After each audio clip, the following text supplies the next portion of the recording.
भैया एहन बहन जो तोरा सबके साथ में होतो ना अखनी पश्चिम तो निम्मा खिला मारे दिए हमरो बहन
अभी इसी वक्त तुम जाओ 80 मोन की चकड़ी और 84 मोन की ऊपर वाले लेकर आओ, मैं इसके लिए दान करूंगी।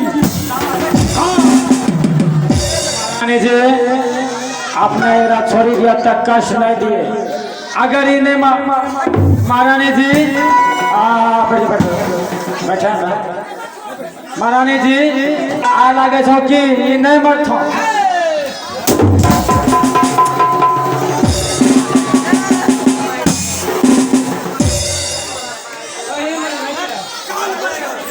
बहन बिरमा,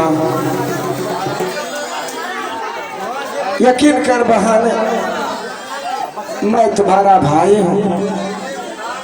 हाँ बहन, मैं तुम्हारे हाथों से भिक्षा लेने के लिए आया हूँ बहन। अरे अगर तुम्हें मैं अपना भाई दिखाई नहीं दे रहा हूँ बहन, तो इसमें इतराज की क्या बात है? तुम अपने हाथों से मुझे भिक्षा दे दो, मैं इस दरवाजे से चला जाऊंगा बहन। क्या तुम मेरा भाई नहीं हो? अरे महामंत्री मुंगिया नौरी क्या कर रही हो? मैं जो कह रही वही करो। सब सामग्री ले आओ।